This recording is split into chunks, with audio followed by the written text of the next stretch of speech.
তাহলে আপনার মানে কি মনে হয় যে খালেদা জিয়া এখন এই মুহূর্তে জীবিত নেই? আমার বিশ্বাস উনি জীবিত নয়। এবং সরকার কেন এটি ডিক্লিয়ারেশনে দেরি করছে? ভিতরে উদ্দেশ্য যদি আপনি আপনি ব্যাখ্যা করার চেষ্টা করেছেন, যদি একবারে বলেন, এক বাক্যে। সেটা দুটি দুটি কারণে সে সরকার করছে। একটি হলো তার নিজের কতটুকু থ্রেট হতে পারে ডিক্লেয়ার করলে পরে, এটা। আর পাশাপাশি সে একটা নাটক করার চেষ্টা করছে যে আমরা তো তারেক রহমানের সময় একদিন, 2 দিন, 3 দিন, 5 দিন অপেক্ষা করেছি মৃত্যু সংবাদ আমরা দিয়ে নেই, যাতে তারেক রহমান সাহেব আসে, যাতে তারেক রহমানের উপর একটা ব্লেম দিতে পারে। এই জন্য সরকার সেই উদ্দেশ্য এই জিনিসটা ধামাচাপা দেওয়ার চেষ্টা করছে। খুব যে হবে এটা সরকার বুঝে গেছে বলে দেখেন তার মৃত্যুর আগে, মানে শেষ পর্যায়ে এসে ওনাকে বিশেষ গুরুত্বপূর্ণ ব্যক্তি বলে ঘোষণা করেছে, জি। যাতে ওনার বলয়, ওনার চারপাশে ওনার একটা বলয়, নিরাপত্তা বলয় তৈরি করা যায়, যেখানে হাসপাতাল নিরাপদ থাকলো, সরকার নিরাপদ থাকলো। তাকে হাসপাতালে চিকিৎসা দেওয়া না কারণে, তাকে নির্যাতিত করার জন্য, তাকে কারারুদ্ধ করে রাখার জন্য তার শাস্তি অবনীত হয়েছে। ফলে এর জন্য দায়ী আওয়ামী লীগ। এই নেগেটিভটা, এই যদি আপনার বিবরণটা, যেটাকে আমরা আজকে কি বলা হয় ন্যারেটিভ, এই ন্যারেটিভটা যদি বাংলাদেশের মানুষকে সামনে তুলে ধরা যায় স্পষ্টভাবে, তাহলে রোষটা কার দিকে যাবে? আমন্ত্রণ জানাচ্ছি প্রিয় দর্শক, মানচিত্রের নিয়মিত আয়োজন কথোপকথনে। সারা দেশে মানুষ নিশ্চয়ই খালেদা জিয়ার শারীরিক অবস্থা, সর্বশেষ অবস্থা সম্পর্কে উদ্বেগ উৎকণ্ঠার মধ্যে রয়েছেন। এক্সাক্ট নিউজ পাওয়া যাচ্ছে না এমন অভিযোগ অনেকের। এবং একই সঙ্গে তিনি যে হসপিটালে চিকিৎসাধীন, তার সামনে 3 স্তরের নিরাপত্তা বেষ্টনী গড়ে তোলা হয়েছে। কেন এই ব্যবস্থায়, সবকিছু নিয়ে আমরা কথা বলবো। এই বিষয়ে আলোচনার জন্য আমাদের সঙ্গে যুক্ত রয়েছেন সাবেক সংসদ সদস্য, মুক্তিযোদ্ধা, সাবেক সেনা কর্মকর্তা, মেজর অবসরপ্রাপ্ত আখতারুজ্জামান। মোহাম্মদ আখতারুজ্জামান, আপনাকে স্বাগত জানাচ্ছি আমরা। এবং শুরুতে একটু জানতে চাচ্ছি, আপনি নিশ্চয়ই আহ বেগম খালেদা জিয়াকে কয়েক দফায় দেখতে গিয়েছেন। সবশেষ আপনি কখন দেখতে গিয়েছেন, এবং আপনি কি মনে করছেন তার শারীরিক অবস্থা সম্পর্কে, যদি একটু আমাদেরকে সর্বশেষ অবস্থা সম্পর্কে জানাতেন। সালাম আলাইকুম পান্না ভাই। জি, ওয়ালাইকুম আসসালাম। এটা আমি অত্যন্ত ভাগ্যবান যে আপনার সঙ্গে আবার আমার সামনাসামনি কথা বলার সুযোগ আল্লাহ আমাকে দিয়েছে। এখন আপনাকে আমরা বলতে পারি একজন কারা নির্যাতিত নেতা, সাংবাদিক নেতাই বলেন আর যাই সাংবাদিক, বলেন। যারা নির্যাতিত আচ্ছা, সাংবাদিক। কারা নিয়ে সাংবাদিক শুনলাম। Congratulation, ji, thank you. Congratulation, শুভেচ্ছা আপনাকে। যাই হোক, আমি আপনার মাধ্যমে প্রথমে আপনার দর্শকদের মাধ্যমে আমি দেশবাসীর কাছে বিনীতভাবে দেশমাতা খালেদা জিয়া একজন ক্ষুদ্র কর্মী হিসাবে, একটা অনুগত কর্মী হিসাবে, ভক্ত কর্মী হিসাবে ওনার জন্য দোয়া কামনা করব। জনগণ যেন ওনাকে দোয়া করে। কারণ দোয়ার কোন স্টেজটা হবে সেটা জানি না, তবে আমি সেটা বলবো আল্লাহ যেন ওনাকে বেহেশত নসিব করেন। এই দোয়াটা করাটাই মনে হয় আমাদের জন্য এখন এই মুহূর্তে সবচেয়ে ভালো হবে। কারণ অনেকে, আমরা বলি শ্বাসে কি, শ্বাসের কোনো বিশ্বাস নাই, আবার শ্বাস কখন থাকে কখন থাকে না এটা নির্ধারিত বলতে পারি না। আমরা যেহেতু কোনো তথ্য জানি না, আর আমি দেখে আসার পরে আমার ব্যক্তিগত অভিজ্ঞতায় বা আজকেও আমি যেটা দেখলাম কথাবার্তা যেটা বলা হচ্ছে, তাতে আমি মনে করি সবার কাছে আমি দোয়া চাই যে ওনাকে আল্লাহ যেন বেহেশত নসিব করেন। হয়তো তার মানে ওনার নিথর তার মানে দেহটা হয়তো এখনো ইয়াতে আছে। ওনার নিথর দেহটা হয়তো এখনো, হয়তো না মানে সরি, ওনার নিথর দেহটাই এখন আছে ওই এবার গেট হাসপাতালে। তার ভিতরে আত্মা আছে কিনা আমি জানি না, সে আত্মা চলে গেছেন কিনা আমি জানি না। আজকেও আমি একটা ব্রিফিং শুনলাম আমাদের স্বাস্থ্য ম্যাডামের, স্বাস্থ্য অফিসার, স্বাস্থ্য কি কর্মকর্তা, স্বাস্থ্য ডাক্তার, জি। যে উনিও ওষুধ নিচ্ছেন। উনি কিন্তু বললেন না যে মুখে নিচ্ছেন। ইঞ্জেকশন তো ডেড বডিতে দেওয়া যায়, স্যালাইন ডেড হুম। বডিকে দেওয়া যায় নিবে। এটা ফ্লুট ফ্লুট চলবে তো, এটার সঙ্গে হার্টের তো কোনো সম্পর্ক নাই, হার্টবিটের না, সম্পর্ক নেই, এটা ডেড বডিতে ফ্লুট তো চলবে। ইনজেকশন, ইনজেকশন যাবে। ডেড বডিতে ইনজেকশন আর্টিফিশিয়ালি, পুশ হবে। আর্টিফিশিয়াল হলে যাবে না কেন? আর্টিফিশিয়াল হলে যাবে না কেন? আচ্ছা। আর্টিফিশিয়ালি যখন আপনি ব্রিদিং করাচ্ছেন তখন যাবে না কেন? আপনি তো ভেন্টিলেটর দিয়েছেন, তার মানে হার্ট ফেল করেছে, কিন্তু আপনি তাকে চালায় রাখতেছেন। দিয়ে মুহূর্তে আপনি এটাকে বন্ধ করে দিবেন পাম্পিং, সেই মুহূর্তে সেটা শেষ হয়ে যাবে। এটা অপেক্ষা। অতীতে আমাদের এরকম অভিজ্ঞতা আছে, যখন কোনো রাজনীতিবিদদের মৃত্যুটা ক্রিটিক্যাল হয়ে যায়, যেখানে জনমানুষের ক্ষোভ আসতে পারে। যেমন একটা জিনিস ক্ষোভ হইতে পারে, প্রথম কথা যেটা চাচ্ছে সরকার, এই ক্ষোভটা কোনোভাবে সরকার থেকে ডাইরেক্ট ইনডাইরেক্ট মানে করে আওয়ামী লীগের দিকে নেওয়া যাওয়া কিনা, বলা যায় কিনা যে আওয়ামী লীগের কারণে, আওয়ামী লীগের এই 15 বছরের অত্যাচার অনুচারের কারণে মরছে। কাজে এই ক্ষোভটা যেন সরকারের প্রতি না এসে বর্তমান কোন রাজশক্তির বিরুদ্ধে না এসে ক্ষোভটা যেন ওই আওয়ামী লীগের বিরুদ্ধে যায়, তাহলে অনেকের পারপাস সার্ভ হয়। যেমন পাকিস্তানে দেখেছেন, আহ, পাকিস্তানের আহ, আর্মিরা ক্ষমতা কুক্ষিগত করেছে তখনই, যখন ইমরান খানের মৃত্যু সংবাদগুলো দ্রুত আসা শুরু হয়েছে, সে আছে কি নাই। এই ধরনের অবস্থায় পরিপ্রেক্ষিতে আমাদের ক্ষুদ্র অভিজ্ঞতা বলে সরকার এখানে তার মানুষের যে ক্ষোভ কার বিরুদ্ধে হতে পারে সেটা অন্যদিকে স্থানান্তর করার চেষ্টা করছে। ক্ষোভ যে হবে এটা সরকার বুঝে গেছে বলে দেখেন তার মৃত্যুর আগে, মানে শেষ পর্যায়ে এসে ওনাকে বিশেষ গুরুত্বপূর্ণ ব্যক্তি বলে ঘোষণা করেছে, জি। যাতে ওনার বলয়, ওনার চারপাশে ওনার একটা বলয়, নিরাপত্তা বলয় তৈরি করা যায়, যেখানে হাসপাতাল নিরাপদ থাকলো, সরকার নিরাপদ থাকলো। এখানে আপনি একটা জিনিস জানেন, আমার ওই পররাষ্ট্র উপদেষ্টা খুব ভালো করে জানে যে তারেক রহমান সাহেব লন্ডনে রাজনৈতিক আশ্রয় আছে, এবং রাজনৈতিক আশ্রয়ের অন্যতম কারণ হলো যে বাংলাদেশে তার জীবন নিরাপদ নয়। কারণ তো একটাই, আর তো কোনো কারণ না। মিস্টার আখতারুজ্জামান, আমি আমি এই বিষয়টাতে আসবো।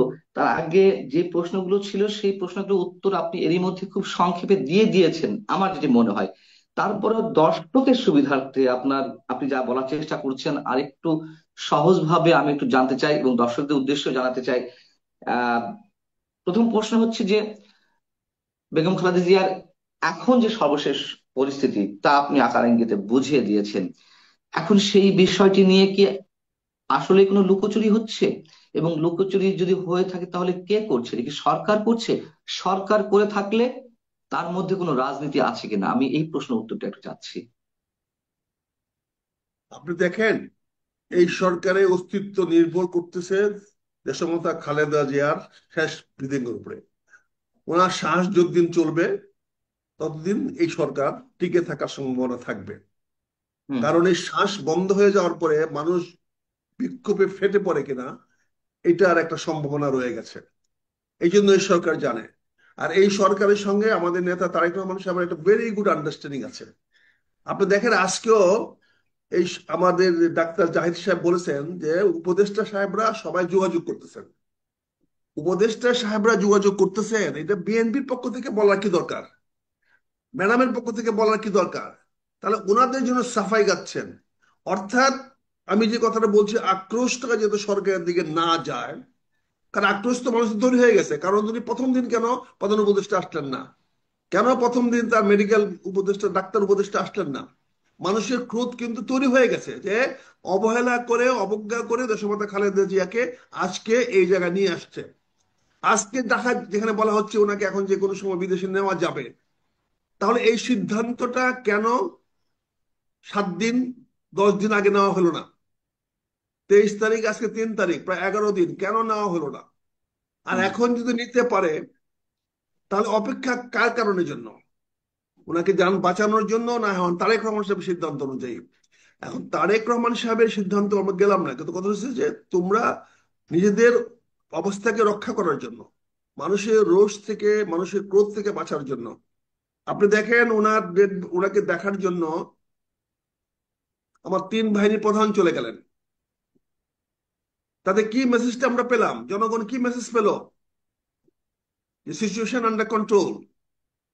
3 বাহিনী প্রধান পর্যন্ত হুম। এখন পর্যন্ত দেশমাতা খালেদা জিয়া আনুগত্য দেখাচ্ছে। তার মানে ওনার সঙ্গে ওনাদের কোনো এনিমিটি নাই। দেশমাতা খালেদা জিয়ার সঙ্গে সশস্ত্র বাহিনীর কোন রকম বৈরী সম্পর্ক নাই। এটাই তো প্রমাণ হলো।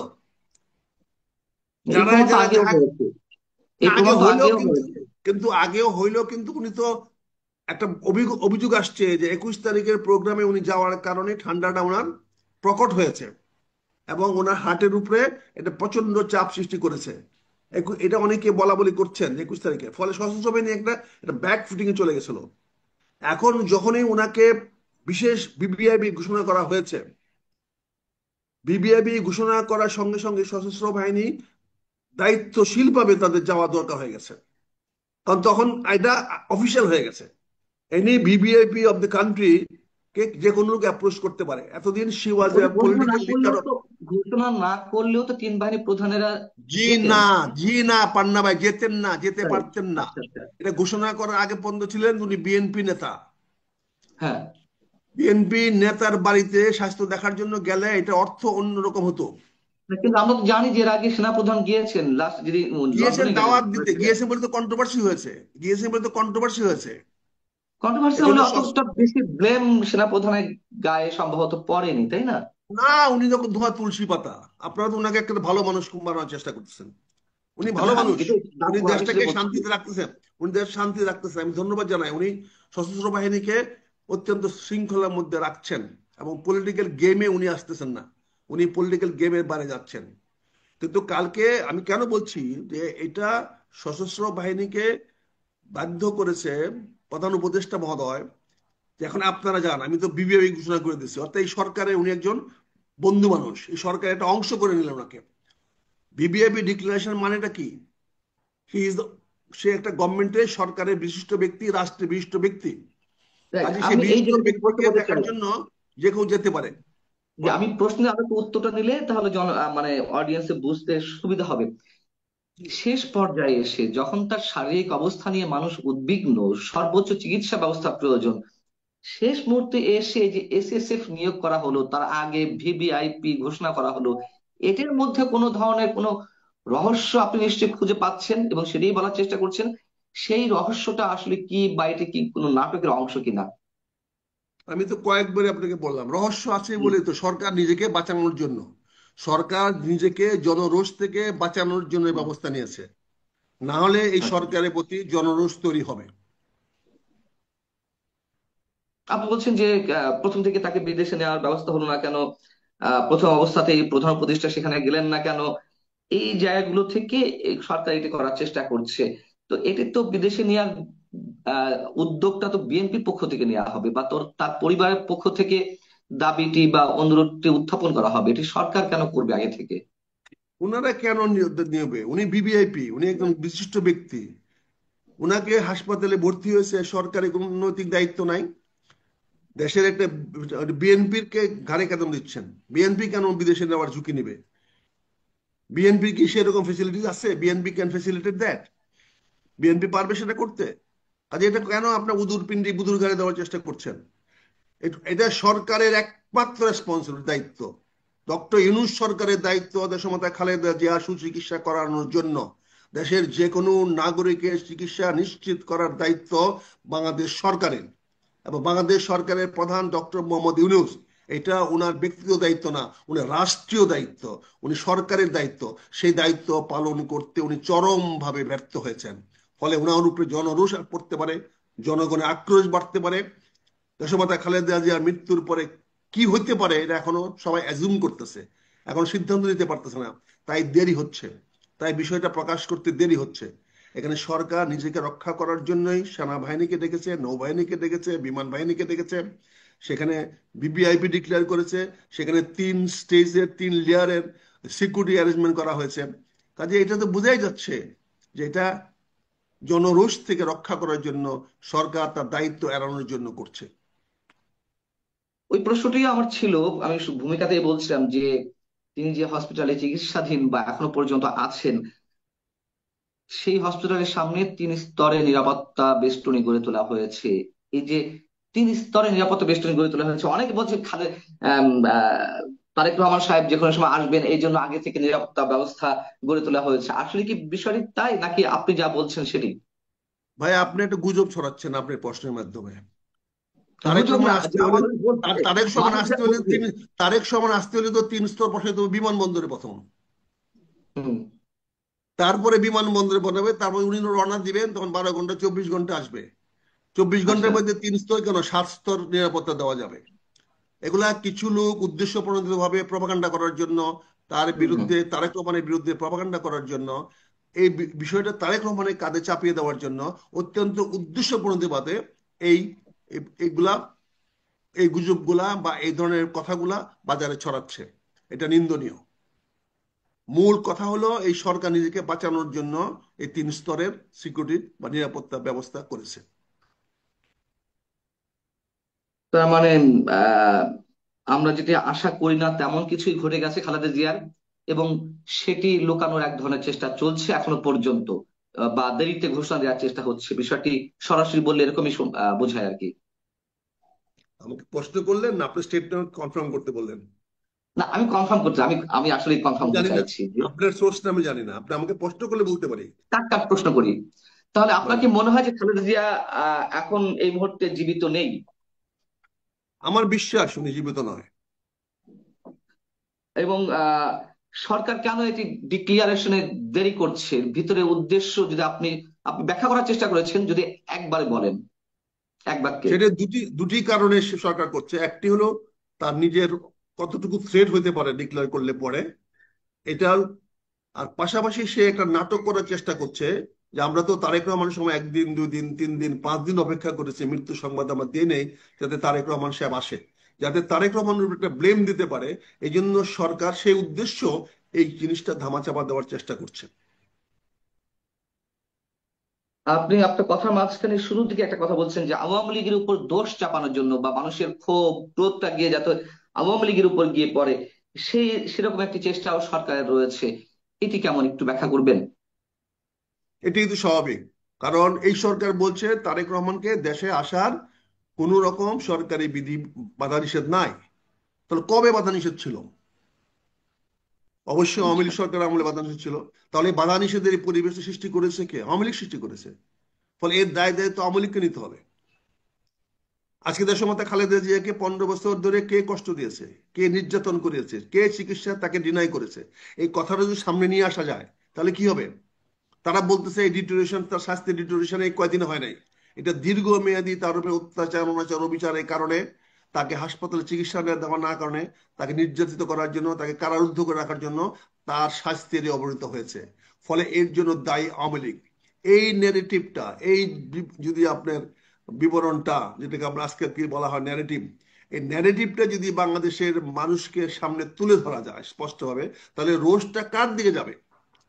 রোষটা অবশ্যই, ক্ষোভটা অবশ্যই মানুষের যাবে অতীত সাবেক সরকারের বিরুদ্ধে। বর্তমান সরকার তখন ফেসিলিটেটর হিসাবে কাজ করবে যে ভাই এটা আমাদের কিছু করার নাই, আমরা তো আপ্রাণ চেষ্টা করেছি, দেখেছেন আমরা বলছি তাৎক্ষণিক পাস দিয়ে দিব, আপনি চাওয়ার সঙ্গে সঙ্গে পাস দিয়ে দিব। এই যে পরিবেশটা সৃষ্টি করলো, যে এই পরিবেশে তারা একটু পাস চাইতে পারতেছে না, এটার জন্য তো আওয়ামী লীগ দায়ী। ফলে রোষানলটা, মানুষের ক্ষোভটা, মানুষের বিতৃষ্ণাটা যদি আওয়ামী লীগের দিকে ডাইভার্ট করে দেওয়া যায়, তাহলে সরকারের পক্ষে এখানে অ্যাকশন নিতে সহজ হবে। এই জন্য সরকার এই গেমটা খেলতেছে বলে আমার বিশ্বাস। জি, অনেক ধন্যবাদ মেজর আখতারুজ্জামান। আপনি যেটি বলেছেন, যা বলেছেন সবই হয়তো সত্য, তারপরও আমরা চাই যে আমাদের অনেক কিছু জানা শোনা, অনেক ধরনের সত্য মিথ্যা বলে প্রমাণিত হোক। আমরা চাই যেন হঠাৎ করে শুনতে পাই যে খালেদা জিয়া ভালো অবস্থায় পৌঁছেছেন, এটুকু আশা আমরা শেষ মুহূর্ত পর্যন্ত পাটনা করতে ভাই। পারি। আখতারুজ্জামান, আখতারুজ্জামান আপনাকে স্বাগত জানাচ্ছি আমাদের অনুষ্ঠানে। আমরা একটু আলোচনা করতে চাই, প্রধান উপদেষ্টা এর মধ্যে স্বরাষ্ট্র মন্ত্রণালয়কে নির্দেশ দিয়েছে নির্বাচনের যাবতীয় প্রস্তুতি সম্পন্নের জন্য।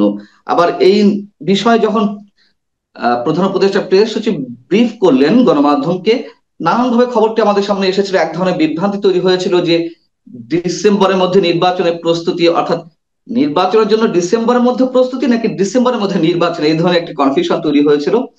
এবং স্বরাষ্ট্র মন্ত্রণালয়কে নির্দেশ সব ধরনের প্রস্তুতি, সব বিষয়কে আমরা আস্থা রাখতে পারি আসলে এই ফেব্রুয়ারিতে নির্বাচন হচ্ছে? ধন্যবাদ পান্না ভাই, ধন্যবাদ। আপনার সামনে কথা বললে তো আবার অনেকে আবার খেপে যায়, অনেকে সহ্য করতে পারে না। দেখেন আপনি পুরো বিষয়টি বিভ্রান্তিকর। কারণ নির্বাচনের প্রস্তুতি নেওয়া, নির্দেশ দেওয়ার দায়িত্ব হলো উপদেষ্টা পরিষদের। এবং টু বি প্রিসাইজ, উপদেষ্টা, প্রধান উপদেষ্টা মহোদয়ের দায়িত্ব না। কারণ মন্ত্রীরা কিন্তু প্রধান উপদেষ্টা অধীনস্থ না। কোন মন্ত্রণালয়ে প্রধান উপদেষ্টার অধীনস্থ না। তারা সবাই তাদের স্ব স্ব জায়গাতে তাদের ডিসিশন মেকিং, যেই সিদ্ধান্তগুলো মন্ত্রী পরিষদের দরকার বা হুম। উপদেষ্টা পরিষদ দরকার, সেগুলা প্রধান উপদেষ্টা অফিসে পাঠানো হয়। কারণ যেহেতু প্রধান উপদেষ্টা উপদেষ্টা পরিষদের সভাপতিত্ব করেন। তারপরে দেখেন শফিকুল আলম কি বলেছে, ডিসেম্বরের মধ্যে নির্বাচনের প্রস্তুতি নেওয়ার ব্যবস্থা করেছে এবং আরো পরিষ্কার করে বলেছে রোজার আগে যেন নির্বাচন হয়। মিস্টার গাধা উনি জানেন না যে 17ই ফেব্রুয়ারি থেকে রোজা শুরু হবে। 17ই ফেব্রুয়ারি 2026 সন থেকে রোজা শুরু হবে, বা বড় 18 ফেব্রুয়ারি হতে পারে যদি কোনো কারণে চাঁদ উঠতে দেরি করে। সেখানে 31শে ডিসেম্বরে প্রস্তুতি নিলে পরে আর বাকি থাকে, তাও স্বরাষ্ট্র মন্ত্রণালয় প্রস্তুতি নেবে, নির্বাচন কমিশন না। তার মানে 31 তারিখে যদি প্রস্তুতি আরো নেয়, হাতে থাকতেছে মাত্র 47 দিন। 47 দিনের মধ্যে কি নির্বাচন করা সম্ভব? এই যে বিভ্রান্তিকর বক্তব্য, এবং এই বক্তব্যের উপর দেখলাম রাজনৈতিক দলগুলো আবার রিয়েক্ট করেছে। জামাতে ইসলাম বলছে যে তারা সবসময় নির্বাচনের জন্য প্রস্তুত, আবার বলছে যে সংস্কার হইতে হবে, বিচার হইতে হবে। আচ্ছা, এখন যদি মনে করেন, আমি তাত্ত্বিকভাবে বলছি যে সরকার বলল যে আমি সকল বিচার 7 দিনের মধ্যে করে ফেলবো, সবাইকে ফাঁসি দিয়ে দেবো। আরেকটা এখানে ইফ বাট আছে, আমি আপনাকে একটু মনে করিয়ে দিই। শফিকুল আলম সাহেব বলছেন ওই সংবাদ সম্মেলনে যে প্রধান উপদেষ্টা বলেছেন নির্বাচন ফেব্রুয়ারি অথবা এপ্রিলে হবে। মানে এখনো সেই এপ্রিলের জায়গাতে আছেন। এবং বিএনপি যে সঙ্গে যে লন্ডন বৈঠক প্রধান উপদেষ্টা, সেখানে স্পষ্ট বলা হয়েছিল, যদিও ওখানেও ইফ বাট কিন্তু ছিল, যে সব প্রস্তুতি সম্পূর্ণ হলে ফেব্রুয়ারিতে নির্বাচন। আবার এখানে এসে আবার সে 7 এপ্রিল, মানে সবকিছু নিয়ে কি একটা গুগলি খেলা হচ্ছে। দেখেন, আমি তো গ্রামের মানুষ, আমার বাংলা শব্দের মধ্যে কতগুলা অত্যন্ত সুন্দর শব্দ চলে আসে, যে শব্দগুলো আবার অন্যের গায়ে ভালো গায়ে লাগবে না। তা আমি সুন্দর সুন্দর শব্দগুলো ব্যবহার করতে চাই না। তবে আমি বলবো যে এই যে জাতিকে বিভ্রান্ত করা হচ্ছে, এবং সে বিভ্রান্তকর বক্তব্যের মধ্যে সে নির্বাচন নিয়ে একটা হেয়ালি করছে, এতে জাতিকে একটা বিভ্রান্তি থেকে ঠেলে দেওয়া হচ্ছে।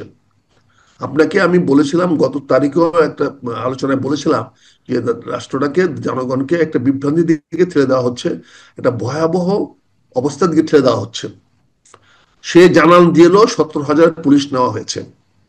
17,000 পুলিশ কবে নিলেন, তাদের প্রশিক্ষণ কত মাসের, কোথায় প্রশিক্ষণ হচ্ছে, এ ব্যাপারে কোনো বক্তব্য নাই। এটা স্বরাষ্ট্র সম্বন্ধে যদি বলা মন্ত্রণালয় হয়েছে 17,000 পুলিশ, কোস্টগার্ড এবং বিডিআর সদস্য, সম্ভবত বিজিবি সদস্য, তাদেরকে আহ ডিসেম্বরের মধ্যে সব ধরনের প্রশিক্ষণ দিয়ে প্রস্তুতি নেয়ার। এটা হলো নতুন নতুন নিয়েছে বললো। আচ্ছা। এখন তো সব নতুন নিয়েছে, নতুন কবে নিলেন, কোথায় নিচ্ছেন, কয় মাসে প্রশিক্ষণ দিচ্ছেন, কি প্রশিক্ষণ দিচ্ছেন? যেখানে মারণাস্ত্র ব্যবহার করা যাবে না, সেখানে প্রশিক্ষণের কি আছে? আর সেখানে 7 দিন প্রশিক্ষণ যথেষ্ট। আইন কানুন নিয়ম নীতি পড়ায় দেওয়া, বা পুলিশকে খালি হাতে হাঁটা একটা মানে করা। তারপরে আমাদের ছোট ভাই এনসিপি, যাকে আমরা বলছি, তাকে আমরা নার্স করতে চাই, নার্সিং করতে চাই, তাদেরকে আমরা তৈরি করতে চাই, তাদেরকে আমরা আগামী রাজনৈতিক ভাবে তৈরি করতে চাই। তাদের সব বিষয়ে একবারে কথা বলাটা ঠিক হচ্ছে না। নির্বাচনে আসার মতো প্লেয়ার ভাই, এনসিপি ভাই, ছোট ভাই, তোমরা এখনো হও নাই। তোমরা এখনো আন্দোলনের তোমরা বড় ফ্যাক্টর, 100 বার মানি। হামলা মামলা মব জাস্টিস এগুলা করার জন্য তোমরা উস্তাদ, এগুলোর মধ্যে তোমাদের কোনো সামনে কেউ দাঁড়াতে পারবে না। কিন্তু নির্বাচনের মাঠে তোমরা এখনো নস্যি।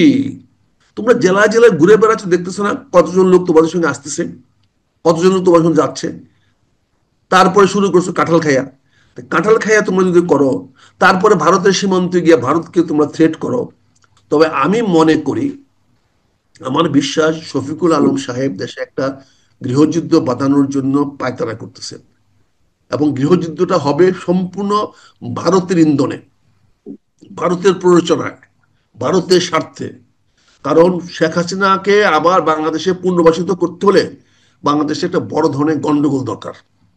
একটা বড় ধরনের গন্ডগোল হলেই শেখ হাসিনা সেখানে প্রবেশ করতে পারবে, এবং তাকে বসানোর জন্য সহজ হবে। এখন এগুলো বললে আমাদেরকে বললেন আমরা আওয়ামী লীগের দালাল।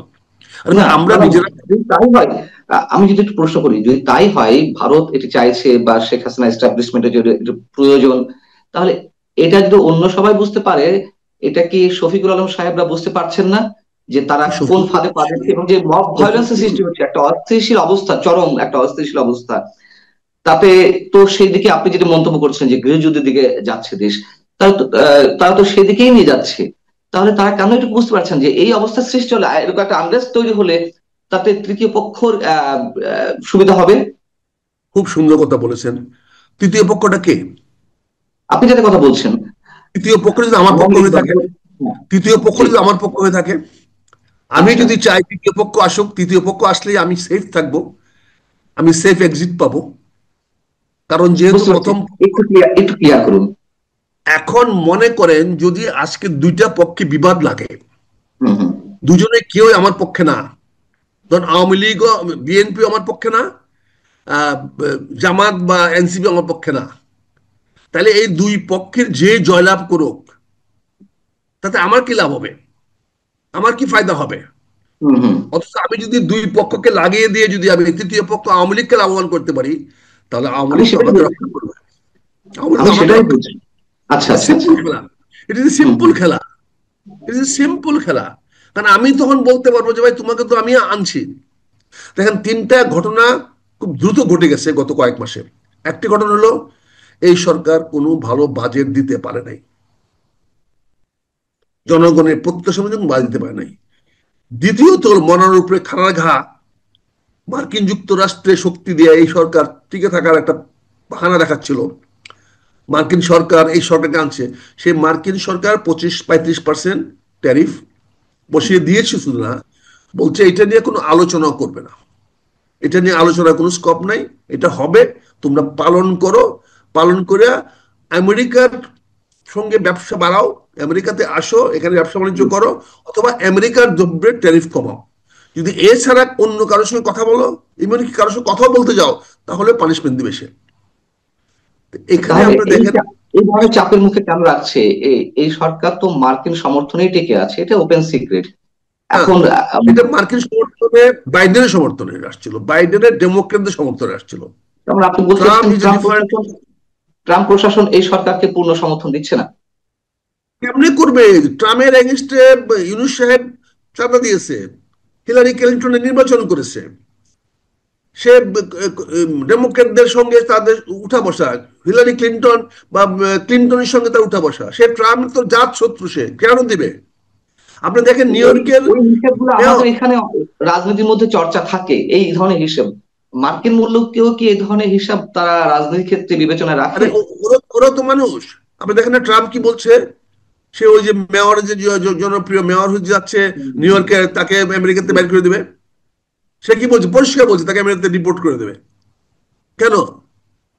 This is Trump. মুসলিম বিধায়। ট্রাম্প কেন ট্রাম্প ট্রাম্প কেন ডিসক্লোজ করে দিল যে ইউএস এডির টাকা দিয়া এই সরকারকে রিজিম চেঞ্জ করানো হয়েছে? এই টাকাগুলো তো এখনো আছে। টাকাগুলো কারা পাচ্ছে? এগুলা কি বেরিয়ে আসবে না একদিন? আসতে হবে না? তো কাজে আমি বলছি যে বিএনপি তার প্রপার ট্র্যাকে আছে, ধৈর্য ধরাটা সঠিক। যেটা হতে পারে, এই সরকার শেষমেশ হয়তো আওয়ামী লীগের কাছে ক্ষমতা হস্তান্তর করতে পারে। এইটা হলো ডেঞ্জারাস, হ্যাঁ, এইটা হলো বিপজ্জনক। মানে আওয়ামী বুঝতে লীগের পারছি না। কাছে এই সরকার এমন একটা অবস্থা তৈরি করতে পারে যে সরকার আওয়ামী লীগকে ক্ষমতায় আসার পথ প্রশস্ত করে দিতে পারে। আপনি যেটা কেন বলছেন যে কেন আওয়ামী লীগের পপুলার, কারণ আমরা বললেন কেন যদি বিএনপি যদি ক্ষতিগ্রস্ত হয়, বিএনপি হ্যাঁ, যদি ক্ষতিগ্রস্ত হয়, তাহলে কে লাভবান হবে? আচ্ছা। না, এনসিপি এখন আপনি লাভবান যেটা হবে? বলছেন যে সেটা বিএনপি সম্ভবত ক্ষতিগ্রস্ত, বিএনপি আপনি ক্ষতিগ্রস্ত হলে কি এনসিপি লাভবান হবে? বিএনপি ক্ষতিগ্রস্ত না, হলে কি জামাত লাভবান হবে? বিএনপি ক্ষতিগ্রস্ত হলে কি ওই ইসলামী দলগুলো লাভবান হবে? অবশ্যই না, না, অবশ্যই না। মানে কারণ আপনি যেটা এই বলছেন সেটা সবগুলা ঠিক, দল, সবগুলা দলে ইসলামী ভাবাপন্ন, এই সবগুলা দলে ইসলামকে প্রাধান্য দেয়। একমাত্র আওয়ামী লীগ ধর্মনিরপেক্ষ। তার মানে এখানে যদি ক্ল্যাশ হয়, এখানে যদি সংঘাত হয়, এদের মধ্যে যদি কলহ সৃষ্টি হয়, তাহলে খুবই স্বাভাবিকভাবে আওয়ামী লীগ সামনে আগায় যাবে। আমার তো মনে হয় ডক্টর ইউনূস সাহেব এবং শফিক সাহেব এবং তারা, এই দুই চারজন, সবাই না, অত্যন্ত পরিকল্পিতভাবে, যেহেতু আমেরিকার সঙ্গে তার হাত নাই, আমেরিকা তাকে জায়গা দিচ্ছে না, সে ভারতকে শেল্টার পাওয়ার জন্য, ভারতের মাধ্যমে চলে যাওয়ার জন্য। কারণ এই যে জানেন, বাংলাদেশকে পালাইতে হলেও ভারত লাগবে, বাংলাদেশে থাকতে হলেও ভারত লাগবে। মায়ানমার, ভারত, মায়ানমার আছে তো, মায়ানমারে বর্ডার আছে তো। মায়ানমার তো আপনি বলবো না, আরাকান আর্মি তো আপনাকে আরো টুকায় টুকায় মারবে, ওরা আরো কঠোর। ওই 71 সনের অবস্থা না যে তখন আপনি ওই দিক দিয়ে পালায় যাবেন। মুসলিম লীগেরা পালায় গেছিল ওদিকে, জামাতরা পালায় গেছিল, এখন তো ওই পথ বন্ধ। কাজে এই সরকার, দেখেন, জাপান থেকে ঘুরে আসছেন লবডঙ্গা, আজ পর্যন্ত কিছু আসে নাই, জাপানে কোনো ইনভেস্টমেন্ট আসে নাই। আপনি চীনের থেকে আসছেন, চীন এখন পর্যন্ত কিছু বলতেছে না, চীন এখন দহরম মরম করতেছে বিএনপির সঙ্গে, কথাবার্তা বলতেছে বিএনপির সঙ্গে। আপনি আমেরিকাকে বলছিলেন পোর্ট দিবেন, দিতে পারেন নাই। আপনি আমেরিকান বলছিলেন সেন্ট মার্টিন দিবেন, দিতে পারেন নাই। আপনি আমেরিকান বলছিলেন লবিং জাতিসংঘে বলছিলেন করিডোর করে দিবেন, দিতে পারেন নাই। তার উপরে পাইছেন 35% ট্যারিফ। তারপরে এখন ইন্ডিয়ার থেকে যদি এই যে পানি আসা আবার শুরু হবে, এখন আবার পানিতে ভাসাবে। এখন ইতিমধ্যে নেপালে প্রচন্ড বৃষ্টি হয়েছে, সবকিছু ভেঙে যাচ্ছে। সেই পানি তো আমাদের বাংলাদেশে আসবে, নেপালের পানি, হিমালয়ের পানি তো বাংলাদেশে আসবে। আর গেট গুলা খুলে দিলে খুব তাড়াতাড়ি আসবে। তার মানে ভারত তোষণ নীতি তো এই সরকার শুরু করে দিয়েছে। এই সরকার যদি সেটা না করতে পারে, ভারতকে হাতে না রাখতে পারে, তো বাংলাদেশ পালাতেও পারবে না। পালাবে কোন দিক দিয়ে? কোনো রাস্তায় তো খোলা নাই। ফলে বর্তমান সরকার অত্যন্ত সুপরিকল্পিত ভাবে ভারত তোষণ নীতি পালন করতেছে। তারা বিএনপির কাছে হাত জোর করে তারেক রহমান সাহেবকে হাতে পায়ে ধরে আপাতত ঠান্ডা রাখছে। এখন আবার শফিকুল আলম সাহেব কনফিউজিং বক্তব্য দিয়েছেন, ডিসেম্বরের মধ্যে প্রস্তুতি। আবার আপনি বলছেন ডিসেম্বরের মধ্যে নির্বাচন হবে। যা যা ভাবে, প্রথম সিদ্ধান্ত নিতে হবে এই সরকারের মেয়াদ কত দিনের, এই সিদ্ধান্ত নিতে হবে। এই সবটা বলতে হবে আগামী এই মাস থেকে অথবা এই বছর পর্যন্ত আমরা এইটা বলার পরে নির্বাচন কমিশন নড়ে চড়ে বসবে। সেখানে যদি হাতে সময় থাকে তাহলে বলবে যে হ্যাঁ আমি ঠিক আছে এই সময়ের মধ্যে নির্বাচন প্রস্তুতি নিতে পারবো। আর যদি হাতে কম সময় থাকে তাহলে তারা বলবে না আমাকে আরো 2 মাস আরো 3 মাস সময় দেন। তাহলে সবার আগে ডক্টর ইউনূস সাহেবকে নির্ধারণ করতে হবে উনার মেয়াদ কতদিন, উনার মেয়াদটাকে টার্মিনেট ডেট কবে। উনি যদি বলেন যে আমি 31শে ডিসেম্বরের মধ্যে সরকারের মেয়াদ শেষ হয়ে যাবে, তাহলে 31শে ডিসেম্বর থেকে পরবর্তী 3 মাসের মধ্যে নির্বাচন করতে হবে। যেহেতু উনি এই সংবিধানের মধ্যে শপথ নিয়ে উনি হয়েছেন, হবে না, হতে হবে নভেম্বরের 30 তারিখের মধ্যে সরকার ঘোষণা করতে হবে তার মেয়াদ শেষ। এই সরকার মেয়াদ শেষ না পর্যন্ত এই সমস্ত ভাউতাবাজি করা ঠিক হচ্ছে না। প্রধান উপদেষ্টা অফিস থেকে যদি ভাউতাবাজি করা হয় তাহলে জনগণ যাবে কোথায়? জনগণের যাওয়ার কোথায়? আমি মেজর আক্তার তো ফ্যাক্টর না, আমার জীবনের দাম একটা মাত্র বুলেট, এটা আপনি যে কোনো সময় ব্যবহার করতে পারেন। এটা খুব মূল্যহীন একটা জীবন আমার, এটা না। কিন্তু আমরা জি আপনি শেষ করুন, শেষ করুন। তাহলে আপনি চিন্তা করেন জাতিটা কোথায় নিয়ে যাচ্ছেন, আপনার ভবিষ্যৎ কি? আপনি এত বড় যে নোবেল বিজয়ী হয়ে আজকে যদি আপনি মুরসির মতো অবস্থা আপনার হয়, মিশরের মুরসির কি অবস্থা হয়েছে দেখেন, সেই অবস্থা যদি হয় তাহলে আপনি কোথায় যাবেন? ইতিমধ্যেই কিন্তু গ্রামে গঞ্জে সেই ধরনের অবস্থা হওয়ার সম্ভাবনা আছে। ইতিমধ্যেই কিন্তু বাংলাদেশ সেনাবাহিনী গ্রাম পর্যায়ে নড়ে চড়ে বসছে। গ্রামের খবর রাখেন কিনা জানি না, তারা বিভিন্ন জায়গায় জায়গায় নতুন করে ক্যাম্প স্থাপন করতেছে। আমি জানি না এটা কিসের আলামত, আপনার খবর নিয়ে দেখেন। সেনাবাহিনীকে তো এতদিন এক জায়গায় বসে রাখা যাবে না, তারা তো একটা বেগমান ফোর্স। তারা যে অবস্থান পরিবর্তন করতেছে, বিভিন্ন জায়গায় জায়গায় গ্রামে গঞ্জে যাচ্ছে, বিভিন্ন জায়গায় ক্যাম্প ছড়াচ্ছে, এটা নিশ্চয়ই কোনো না কোনো কিছু পূর্বপোষ থাকতে পারে। হয়তো সেনাবাহিনীকে জানিয়ে দেওয়া হয়েছে ডিসেম্বরের মধ্যে প্রস্তুতি নিয়ে রাখেন, নির্বাচন হবে। তাই হয়তো আইন শৃঙ্খলার উন্নতি করার জন্য 2-3 মাস আগে ড্রাইভ দিতে হবে। হয়তো এই বর্ষাকালে হয়তো বন্যা টন্যার মানুষের ক্ষতিগ্রস্ত হবে, হয়তো সেনাবাহিনীকে আরো একটু জনগণের কাছে আগায় রাখা হচ্ছে যাতে বন্যা হইলে যাতে তাদেরকে সহায়তা করতে পারে, সাহায্য করতে পারে।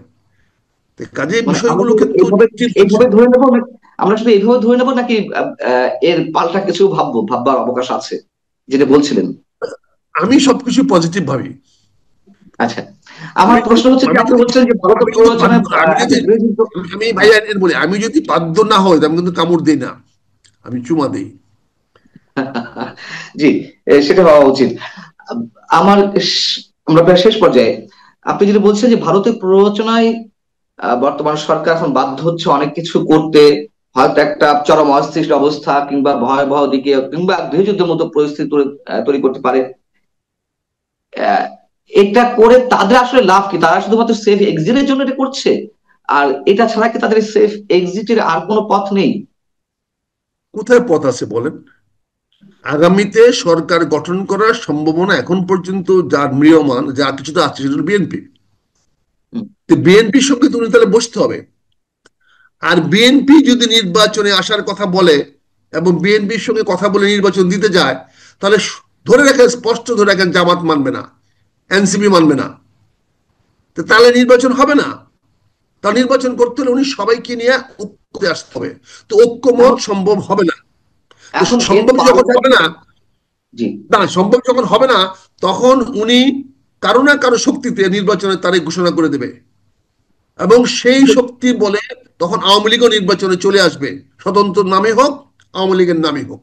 এবং তখন ওই নির্বাচনে আর জামাত এবং এনসিপি কোনো ফ্যাক্টর হবে না। তখন খেলাটা হবে আবার আওয়ামী লীগ ভার্সেস বিএনপি, বাকিরা আবার তাদের দলভুক্ত হয়ে যাবে, এবং সেখানে ভারত একটা বড় রোল প্লে করবে। আপনারা দেখেন, ট্যারিফে ভারতের ট্যারিফ বাড়ানো হয় নাই। আমাদের মতো গরিব দেশে 35%, আর ভারতের 20%, ভিয়েতনামের 20%। এখান থেকে বোঝার চেষ্টা করেন, ভারতকে দেওয়া হচ্ছে 20% ট্যারিফ শুল্ক, আমাদেরকে দেওয়া হচ্ছে 35%। ভিয়েতনামকে, আমাদের প্রতিযোগী গার্মেন্টসের সবচেয়ে বড় প্রতিযোগী হলো ভিয়েতনাম, সেই ভিয়েতনামকে দেওয়া হয়েছে 20%, আমাদেরকে দেওয়া হয়েছে 35%। এখান থেকেই বোঝার চেষ্টা করেন মার্কিন সরকারের, ট্রাম্প সরকারের, ট্রাম্প প্রশাসনের দৃষ্টিভঙ্গি আমাদের প্রতি কি। তারা আমাদের পক্ষে না বিপক্ষে, আমাদের সরকারের ভালো চায় না বিপক্ষে চায়। এখানে নির্বাচন ছাড়া কোনো পথ নাই, এই সরকার নির্বাচন ছাড়া কোথাও যেতে পারবে না। নির্বাচন সরকার দিতেই হবে, আর না হলে ক্ষমতা ছেড়ে পালাতে হবে। আমার তো, আমরা চাই না এই সরকার ক্ষমতা ছেড়ে পালাক, বা নির্বাচন দিতেই হবে।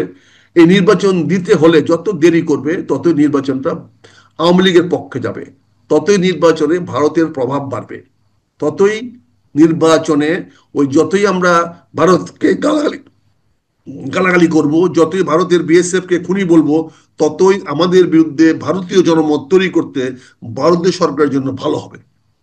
ভারতীয় সরকার বলতে পারবে যে বাংলাদেশের রাজনৈতিক দলগুলো আমার বিএসএফ কে খুনি বলতেছে, এখন আমরা কি করব।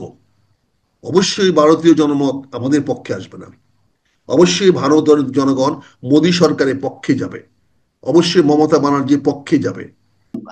তাকে আক্রমণের শিকার হতে হচ্ছে বিভিন্ন বিষয়ে। অ্যাডভোকেট ফজলুর রহমান, আপনাকে স্বাগত জানাচ্ছি আমাদের অনুষ্ঠানে। আপনার কাছে একটু যদি আপনার প্রতিক্রিয়াটা জানতে পেতাম আমরা, যে আদালত ও অবমাননা অভিযোগ আনা হলো আপনার বিরুদ্ধে, এবং সেটির শুনানি আহ আগামী রোববার। আহ এবং আপনি শেখ হাসিনার বিচারের রায়কে কেন্দ্র করে ট্রাইব্যুনাল নিয়ে কয়েকটি মন্তব্য করেছিলেন, আমাদের এই চ্যানেলেও আপনি কথা বলেছেন। আপনার প্রতিক্রিয়াটা জানতে চাচ্ছি। আপনাকে অসংখ্য ধন্যবাদ। যারা শুনছেন তাদেরকে আমার সালাম, আসসালামু আলাইকুম। আমি আপনার প্রশ্নের উত্তরে বলতে চাই, এদেশে আমি স্বাধীনতা বিরোধী শক্তির সবচেয়ে বড় টার্গেট,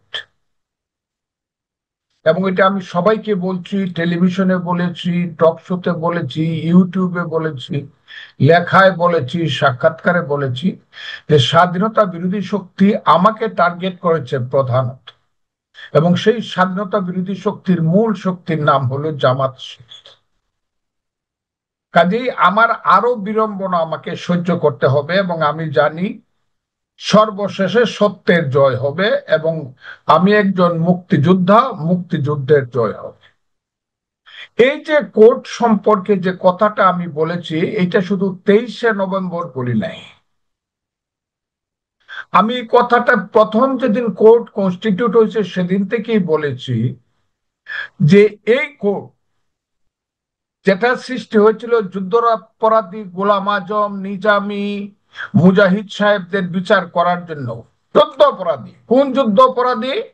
16ই ডিসেম্বরে 1971 সন, যেদিন পাকিস্তান হানাদার বাহিনীর প্রধান সেনাপতি আব্দুল্লাহ খান, জেনারেল আব্দুল্লাহ খান নিয়াজি, তার 93,000 সৈন্য সহ রেসকোর্স ময়দানে মিত্র বাহিনী এবং মুক্তি বাহিনীর যৌথ কমান্ডের কাছে, জগজিৎ সিং অরোরার কাছে, লেফটেন্যান্ট জেনারেল জগজিৎ সিং অরোরার কাছে পায়ে রিভলভারটা রেখে, এবং যুদ্ধ অপরাধী হিসাবে যে কাগজটা তৈরি হয়েছিল সেই কাগজটা মধ্যে দস্তখত করেছিল, সেই কাগজে লেখা ছিল পাকিস্তানি হানাদার বাহিনী যুদ্ধ অপরাধী, তাদের বিচার হবে, সাথে সাথে বিচার হবে পূর্ব পাকিস্তানের মুসলিম লীগ, জামাতে ইসলাম, নেজামে ইসলাম এবং তাদের বাহিনী আল বদর, রাজাকার, আল শামস, সেই চুক্তির বলে 1973 সনে একটা অর্ডিন্যান্স বঙ্গবন্ধু সরকারের আমলে যুদ্ধ অপরাধীদের বিচারের জন্য আজকের যে কোর্ট, এবং সেই যুদ্ধ অপরাধের বিচারের ট্রাইব্যুনালে তখন প্রসিকিউটর ছিল এস.আর. পাল, যাকে বলা হতো বিখ্যাত সবিতা রঞ্জন পাল, পাকিস্তান, ভারত এবং বাংলাদেশের সর্বশ্রেষ্ঠ আইনজীবীদের একজন। আর ছিলেন তার অ্যাসিস্ট্যান্ট ফকির শাহাবুদ্দিন এবং খন্দকার মাহবুব হোসেন। সেটা যুদ্ধ অপরাধীদের বিচারের জন্য স্থাপন করা হয়েছিল। পরবর্তী সময়ে শেখ হাসিনার আমলে যে বিচারটা হয় 2008 সনে, শেখ হাসিনা ক্ষমতা যাওয়ার পরে যাদের ফাঁসি হয় সবকিছু, কিন্তু এরা হলো পাকিস্তানের যুদ্ধ অপরাধী। পাকিস্তানের সঙ্গে আমরা যে যুদ্ধটা করেছিলাম এবং যুদ্ধে 1971 সনের 3রা ডিসেম্বর থেকে ভারতীয় বাহিনী যুক্ত হয়েছিল, এই যে যুদ্ধ, সেই যুদ্ধে যারা অপরাধ করছে তাদের বিচারের জন্য সারা পৃথিবী সেই যুদ্ধে সংশ্লিষ্ট ছিল। এর মধ্যে পৃথিবীর দুইটা সবচেয়ে বড় শক্তি, একটা হলো আমেরিকা ছিল পাকিস্তানের পক্ষে, আর সোভিয়েত ইউনিয়ন, আজকের রাশিয়া, ছিল সেদিন আমাদের পক্ষে। কাজে এখানে সারা বিশ্বের একটা সংযুক্তি ছিল আমাদের মুক্তিযুদ্ধের সঙ্গে। এই মুক্তিযুদ্ধে তৎকালীন ভারতের প্রধানমন্ত্রী ইন্দিরা গান্ধী বিশ্বযুদ্ধের রিস্ক নিয়েছিলেন, কারণ বঙ্গোপসাগর পর্যন্ত আমেরিকার 7ম নৌবহর এসে পড়েছিল। তারপরও যুদ্ধ তিনি থামান নাই, পাকিস্তানিদেরকে সারেন্ডার করতে বাধ্য করেছে। ওই যে কোর্ট, এই কোর্টের সঙ্গে শেখ হাসিনার যে অপরাধ আর পাকিস্তানিদের যুদ্ধ অপরাধের অপরাধ তো এক অপরাধ না, এটাকে একসাথে মিলাইলে চলবে না। তো পাকিস্তানের যুদ্ধ অপরাধের বিচারটা হলে যে কারণে বলা হয় আন্তর্জাতিক অপরাধ দমন ট্রাইব্যুনাল। শেখ হাসিনার ব্যাপারটা তো এখানে আন্তর্জাতিক নাই, এলো জাতীয় যুদ্ধ। সেটাও যুদ্ধ না, জাতীয় আন্দোলনে, গণতান্ত্রিক আন্দোলনের বিরুদ্ধে শেখ হাসিনা সরকার অবস্থান নিয়েছিল। এইরকম অবস্থান এরশাদ নিয়েছিল, অনেকেই নিয়েছিল। এইরকম অবস্থা হাসিনা নিছে, তার সময় লোক মারা গেছে অনেক বেশি, যেটাকে বলা হচ্ছে 1400। আমি অবিশ্বাস করি না, কিন্তু সেই যুদ্ধটা তো আন্তর্জাতিক না, এটা একটা গণতান্ত্রিক সংগ্রাম বা একটা গণতান্ত্রিক আন্দোলন বা একটা গণ অভ্যুত্থান। এইটার সঙ্গে পাক্কু থাকার 30 লক্ষ লোকের রক্ত, 2 লক্ষ মা বোনের ইজ্জত, সমস্ত বাংলাপুরে সরকার, হাজার বছরের আমার মুক্তিযুদ্ধের শ্রেষ্ঠ অর্জন মুক্তিযুদ্ধ, সেইটাকে মিলে একই কোর্টে শেখ হাসিনার যে বিচারটা করছে, সেইটা আমি সমর্থন করি না। আমি একটু জিজ্ঞাসা করছি অ্যাডভোকেট ফজলুর রহমান আপনাকে, প্রসিকিউশন টিমের অন্যতম সদস্য গাজী মনোয়ার যেটি আদালতের উদ্দেশ্যে বলছেন, আপনি যে কথাগুলো বলছেন, আমাদের এই মানচিত্র চ্যানেলে এর আগে যা বলেছেন এই প্রসঙ্গে, অন্য জায়গায় যে যা বলেছেন তা হচ্ছে এরকম যে বেসরকারি টেলিভিশন চ্যানেলের টক শো গুলোতে ফজলুর রহমান বলেছেন তিনি এই ট্রাইব্যুনাল মানেন না। তার যুক্তি, এই ট্রাইব্যুনাল তৈরি হয়েছে 1971 সালে মুক্তিযুদ্ধের সময় সংঘটিত যুদ্ধাপরাধের বিচারের জন্য। এই ট্রাইব্যুনাল অন্য কোনো বিচার হতে পারে না। এই ট্রাইব্যুনাল মানবতা বিরোধী অপরাধ, গণহত্যা, যুদ্ধাপরাধ, ক্রাইম এগেনস্ট পিস এর বিচার করতে পারেন। এখন মানবতা বিরোধী অপরাধের বিচার হচ্ছে ফজলুর রহমানের মাথায় শুধু যুদ্ধাপরাধের বিচারের বিষয়টি, মানে এই ট্রাইব্যুনাল তো মানবতা বিরোধী অপরাধ ট্রাইব্যুনাল, তাই না? আর আমাদের এখানে এই প্রশ্নের উত্তরটা আমি এখন দিব না, ওইটা আমাকে যেদিন ডাকবে সেদিন দিব। আমার কথাটা বুঝেন আপনি? তারা কি বলতেছে আমি এখনো জানি না, কারণ আমি এখন নোটিশ পাই নাই বা কোর্ট আমাকে ডাকেই নাই এখন। কাজে তারা কি বললো ওইটার উত্তর আমি দিচ্ছি না। আমি যে কথাটা বলছি সেটা বলি, এখনো আমি বলছি, এই যে কোর্টটা কনস্টিটিউট হয়েছে, গঠন করা হয়েছে, আমি বলছি এই কোর্টটা আন্তর্জাতিক যুদ্ধ অপরাধী কোর্টের মতো এইখানে গঠন না করলেও চলতো। আর একটা ট্রাইব্যুনাল গঠন করা হোক এবং কঠিন, এইগুলো আমি বলছি। তো খালি আমার কথা ভেঙে ভেঙে বললে তো হবে না। জি, আমি তো সেদিন হাজির হব। আমার যদি কথা, আমার কন্টেম্প করতে, আমার টোটাল 1 ঘন্টা 10 মিনিটের টোটাল আমার বক্তব্যটা শুনতে হবে। আমার 1 লাইন 2 লাইন শূন্য তো বললে হবে না, আমি খুব ক্লিয়ার বলছি, বিচারের ব্যাপারে আমার কথা নাই, হুম বিচারের হুম ব্যাপারে আমার কোনো প্রশ্ন নাই। কিন্তু এবং যারা বিচার করতেছে তাদের ব্যাপারে আমার কোনো প্রশ্ন নেই, প্রশ্ন শুধু কোর্টটার ব্যাপারে, যে কোর্টটা কনস্টিটিউট হয়েছে। কারণ এই কোর্টটা এমন ভাবে তৈরি করা হয়েছে, যখনই সরকার, এই সরকার তো আর 3 মাস থাকবে যদি গণতন্ত্র আসে। হুম আমি তো হুম বলতেছি না এই সরকারকে কেউ রাইফেল দিয়ে উড়াই দেবে। ইউনূস সরকার তো আর 3 মাস থাকবে। যদি ইলেকশনের মাধ্যমে একটা সরকার আসে তখন তো কোর্টের চিত্রটা ভিন্ন হবে, রিট কোর্ট গুলা তখন অনেক বেশি স্বাধীন হবে। আর সেই রিট হুম। কোর্টে আমি কথাগুলা বলছি, তো কেউ যদি প্রশ্ন করে বা প্রশ্ন উত্থাপন করে যে 71-এর যুদ্ধ অপরাধী ট্রাইব্যুনালের মতো করে বা ট্রাইব্যুনালে এই ট্রাইব্যুনাল করাটা, এই বিচার করা ঠিক হয় নাই, আর রিট কোর্ট যদি বলে ইয়েস এই কোর্টটা কনস্টিটিউট এভাবে করা ঠিক হয় নাই, এবং এপিলেট ডিভিশন যদি এন্ডোর্স করে, তাইলে যে কোর্টই গঠন করা ঠিক হয় না, এটা রায়টা কতটুকু ঠিক থাকবে এক। এবং আমি এটাও বলছি যে শেখ হাসিনার বিচার কঠিন ভাবে করা হোক, যাতে উপরে গিয়া টিকে। কারণ ওই যে আজহার সাবরে যে বিচার করছিল জামাতের, উনারে কিন্তু ট্রাইব্যুনাল ফাঁসি দিয়েছিল, হাইকোর্ট সুপ্রিম কোর্ট বহাল রাখছিল, অ্যাপিলেট ডিভিশন রিভিউ করে কিন্তু উনি ছাড়া পাইছে সরকার পরিবর্তন হওয়ার কারণে। এই ধরনের ফাঁক ফুকর যাতে না থাকে, এমনকি প্রসিকিউশন কি কোথাও না, ওই যে কথাটা আমি বলছি, প্রসিকিউশনের সাথে কি কারো না কারো সেই সংযুক্তি আছে যে বিচার ব্যবস্থা কোর্টের মধ্যে একটা ফাঁক রেখে দেওয়া, ওই কথাটাও কিন্তু আমি তুলছি। আমি তো চাই কঠিন বিচার হোক এবং সঠিক বিচারটা হোক, এই কথাটা আমি বলছি ভাই। হ্যাঁ, আমি এই কথাগুলো আপনি বলেছেন। বিচারের ব্যাপারে কোনো কথা বলি নাই। এখন তারা যখন যদি আমাকে ডাকে, এমনও তো হইতে পারে তাদের কথা শুনে বলতে পারে যে না, এটার মধ্যে কোনো সাবজেক্ট নাই, সাবজেক্ট ম্যাটার নাই, এটা আমরা তাকে করলাম না, ডাকলাম না। আর অনারেবল কোর্ট যদি আমাকে ডাকে, তখন আমার কথা আমি অনারেবল কোর্টের সামনে গিয়ে উপস্থাপন। আমি তো আমি কোর্টের, বা আমি তো 48 বছর যাবত কোর্টে প্র্যাকটিস জি, করে ভাত খাই, কাজে আমি তো আইনের মানুষ। আমি বলছি, নিঃসন্দেহে। আমি বিএনপির নেতা হিসাবে, রাজনীতিবিদ হিসাবে কথা বলছি না, আমি একজন মুক্তি, ওইখানেই বলছি, আমি একজন মুক্তিযোদ্ধা হিসাবে, আইনজীবী হিসাবে কথা বলছি। কিন্তু তো গাজী কাজেই মনোয়ার, জি, গাজী মনোয়ার যেটি বলেছেন, প্রসিকিউটর গাজী মনোয়ার, আমি একটু আপনাকে একটু শোনাতে চাই। আপনি এটাও বলেছেন, আমি নিজে আপনার কাছ থেকে শুনেছি, আপনি বিভিন্ন জায়গায় বলেছেন, এই আপনি যে কথাগুলো বলছেন এর বাইরে নিশ্চয়ই অন্য কিছু বলেননি। আপনি বলেছেন এই ট্রাইব্যুনালে যে প্রক্রিয়া শেখ হাসিনার বিচার চলছে সেই ট্রাইব্যুনালকে আমি মানি না, এইভাবে বলেছেন। কিন্তু যুদ্ধাপরাধ ট্রাইব্যুনালটা বা মানে না, ইয়েস হ্যাঁ, ইয়েস, রাইট। তো ট্রাইব্যুনালটাই আমি চাই না, এই ট্রাইব্যুনালটাই আমার কাছে রং মনে হইতাছে, রংলি কনস্টিটিউটেড।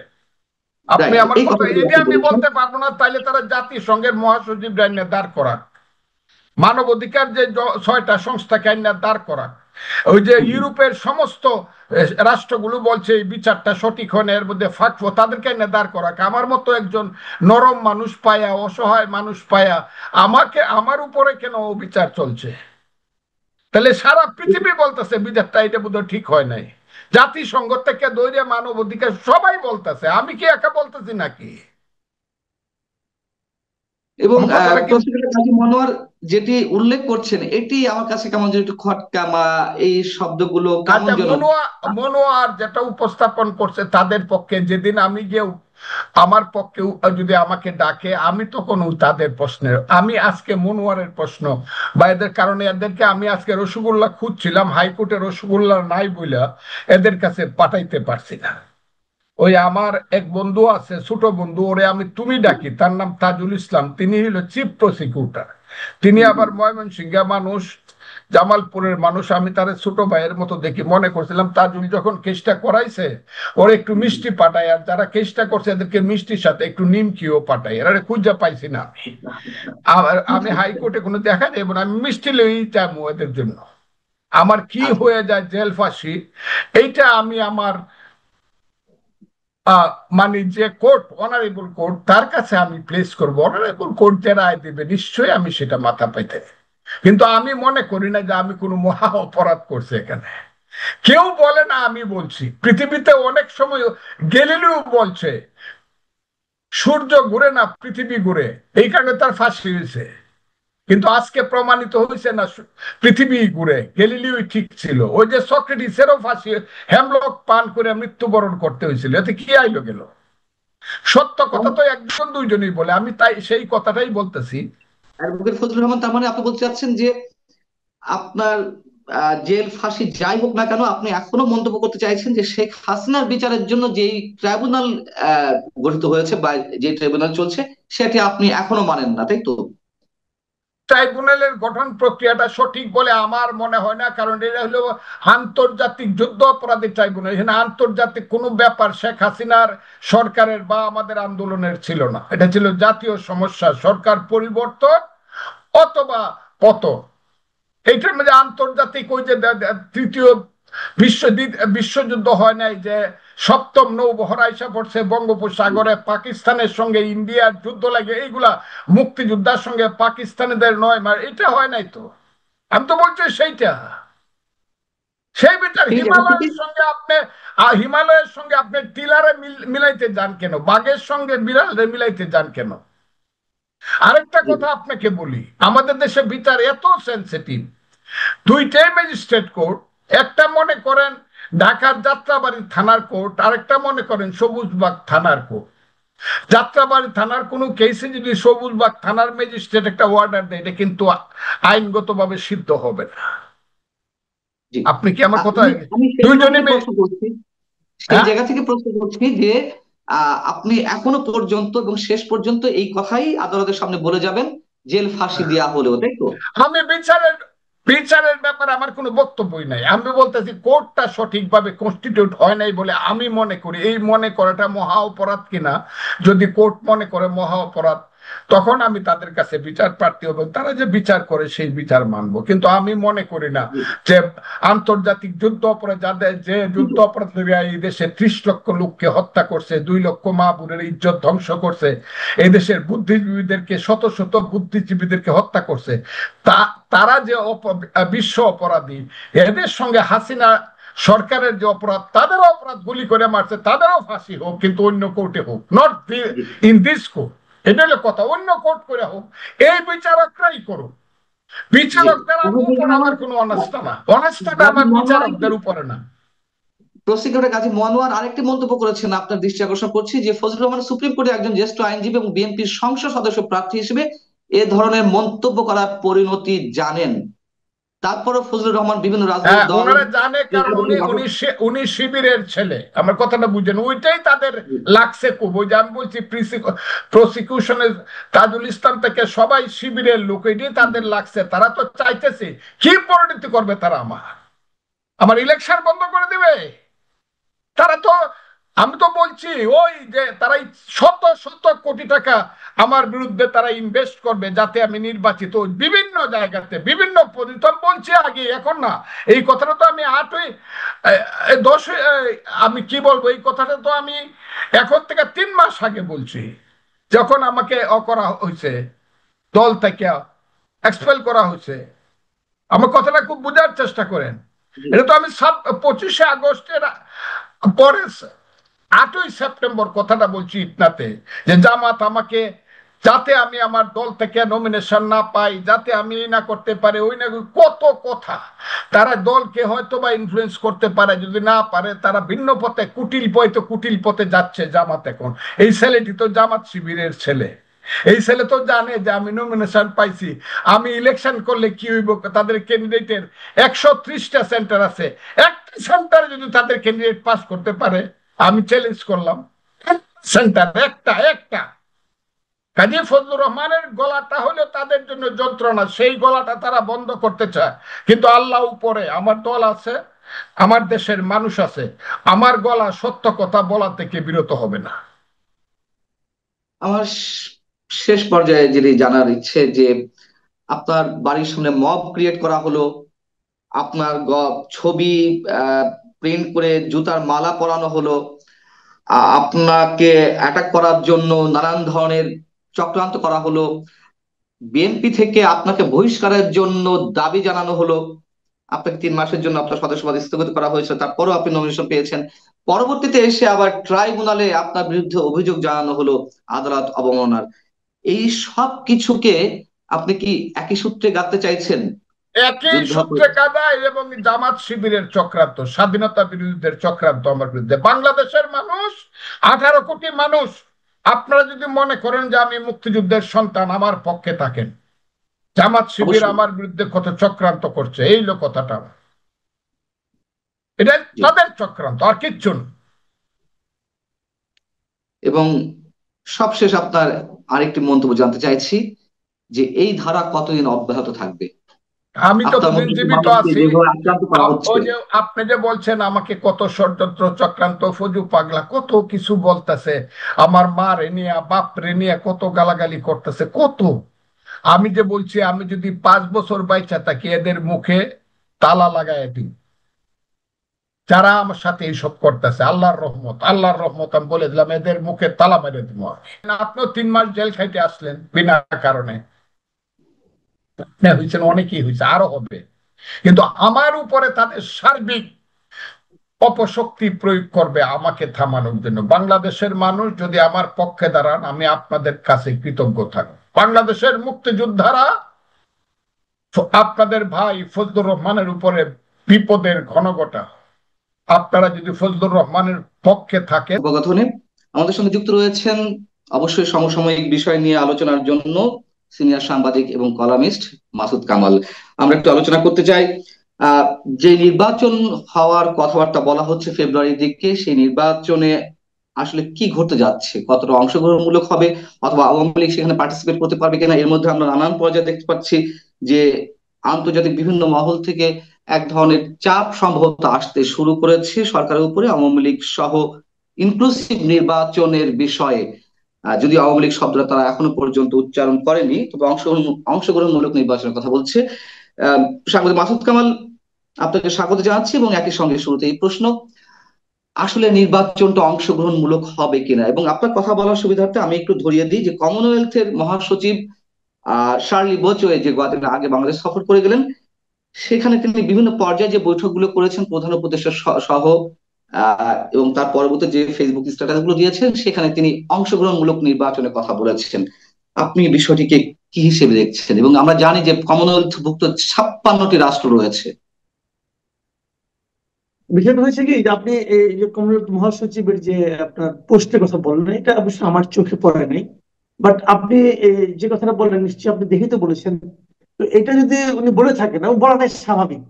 স্বাভাবিক এই কারণে, যেই আসুক, বিদেশি যত দেশের প্রতিনিধি আসুক, কোন প্রতিনিধি এ কথা বলবেন না যে একটা বড় রাজনৈতিক দলকে নির্বাচনের বাইরে রেখে যদি কোনো নির্বাচন হয়, সেই নির্বাচন অংশগ্রহণমূলক, ইনক্লুসিভ অথবা পার্টিসিপেটরি, আপনি যে শব্দই ব্যবহার করেন না কেন, সেই নির্বাচন ভাই সারা দুনিয়ার কাছে খুব ভালো নির্বাচন হিসাবে বিবেচিত হবে না। এখন এই ধরনের খারাপ নির্বাচনের সঙ্গে আমাদের অভিজ্ঞতা ছিল, আমরা এর আগে বহুবার দেখেছি। সেই 96-এর ফেব্রুয়ারি নির্বাচন থেকে শুরু করে এর আগে এরশাদের নির্বাচন বহু দেখেছি। তারপরে এই 2014 নির্বাচন, 2018 নির্বাচন, 24-এর নির্বাচন, আমরা এই ধরনের নির্বাচন বহু দেখেছি। এবং এই নির্বাচনগুলো সারা দুনিয়ার গণতন্ত্রকামী মানুষের কাছে একটা অচেনা নির্বাচন, এবং তাদের কাছে একটা অগ্রহণযোগ্য নির্বাচন। এখন অগ্রহণযোগ্য নির্বাচন হলে কি দেশ চালাতে পারবে না? পারে তো। সামরিক শাসনটা তো সবার কাছে অগ্রহণযোগ্য, তারা কি দেশ চালাচ্ছে না? চালাচ্ছে।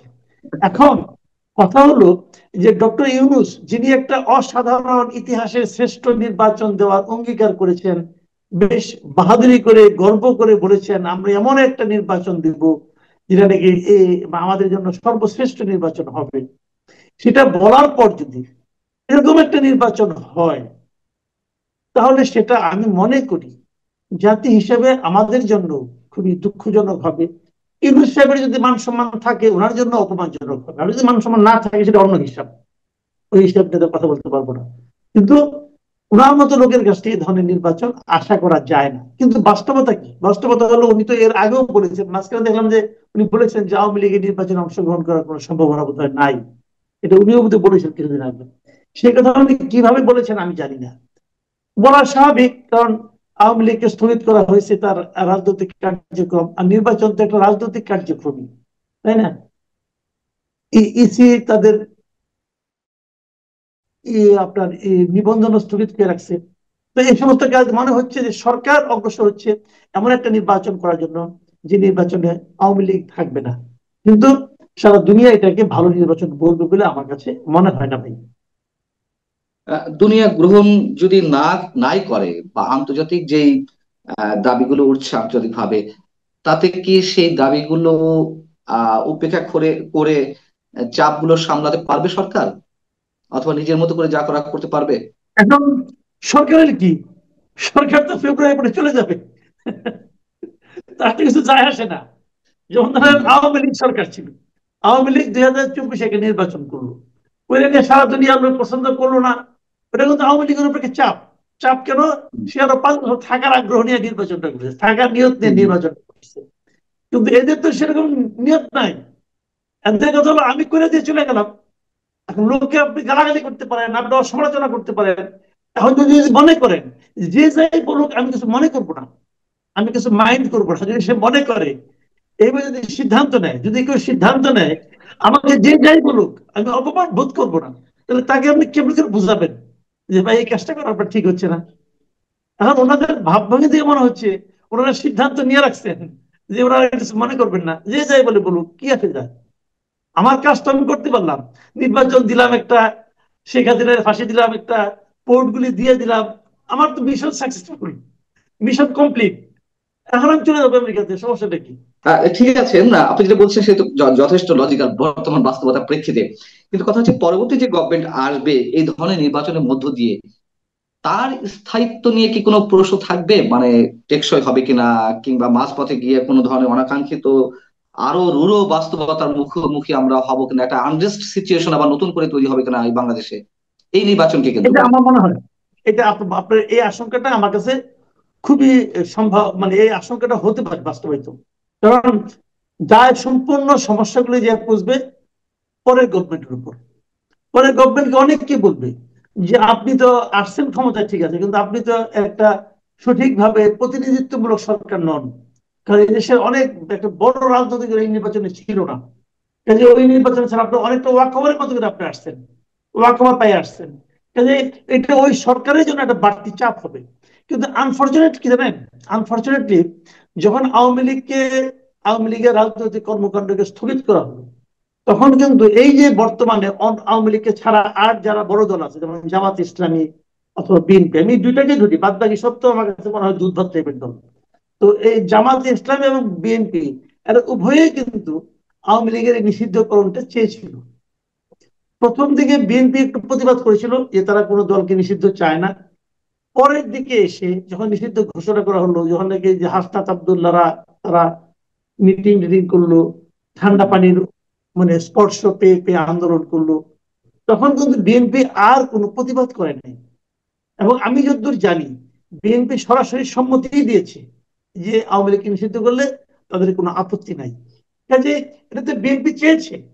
এখন যখন বিএনপি চায়, বিএনপি মনে করছে বোধহয় যে ছলে বলে কৌশলে যে আওয়ামী লীগকে দূরে সরে রেখে আমি আগে নির্বাচনে তো বিজয়ী হই, বিজয়ী হওয়ার পর আমি আমার মতো করে কাজ করব, কিসের স্বৈরতন্ত্র কিসের কি, এটা আমি নতুন ধরনের কিছু একটা কায়েম করবো, যদি তারা মনে করে থাকে, আমি মনে করি এটা বিএনপির জন্য খুব একটা সুখকর অভিজ্ঞতা সামনের দিনগুলিতে আসবে না, এটা আমার ধারণা। আপনি কথা প্রসঙ্গে পোর্টের প্রসঙ্গ নিয়ে আসলেন। লালদিয়া কন্টেনার টার্মিনাল দেওয়া হয়েছে, পাশাপাশি আরো একটি টার্মিনাল দেওয়া হয়েছে বিদেশিদের হাতে। নিউ মুরিং কন্টেনার টার্মিনাল নিয়েও কথা হচ্ছে।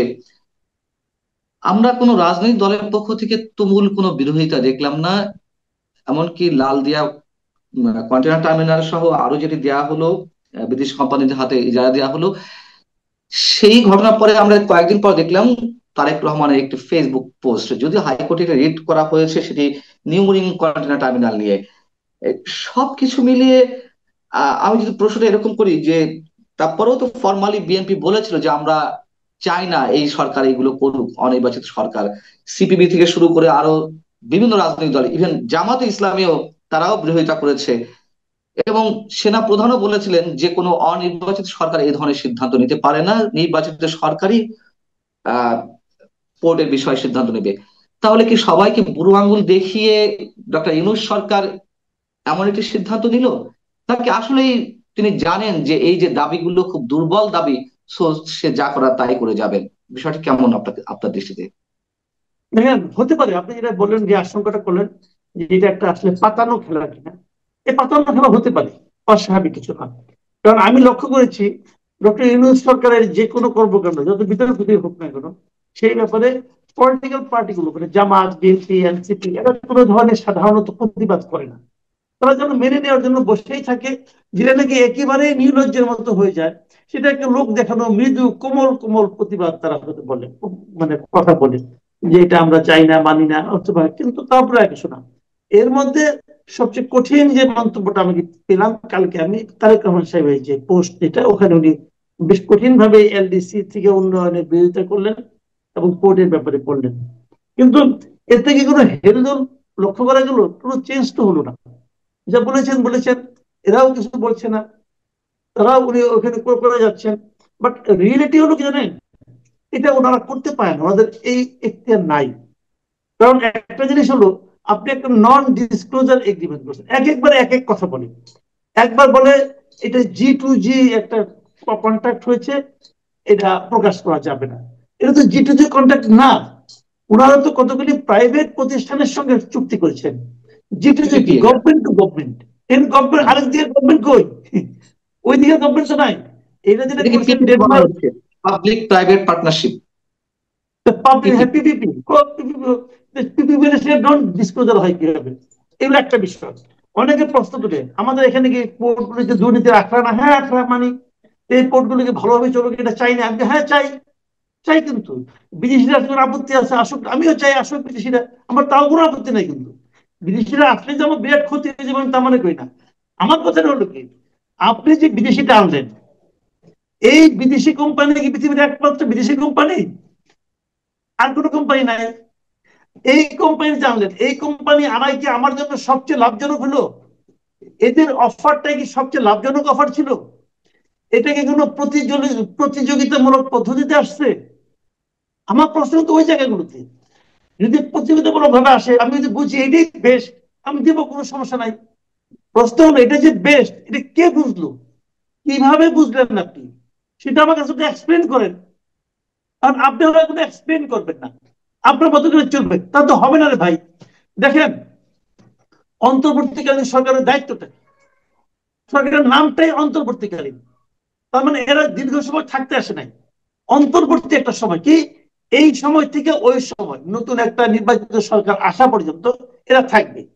এবং তারা বলে যে এটা সংবিধানে না থাকলেও সুপ্রিম কোর্টের 106-এর মাধ্যমে তারা আসছে। আপনি 106-এর যে রেফারেন্সটা করে দেখেন, ওইটা বলাই হয়েছে এই সরকার খালি নিত্যদিনের কর্মকাণ্ডগুলি সম্পন্ন করবে, তারা কোনো দীর্ঘমেয়াদী কোনো যাবে না।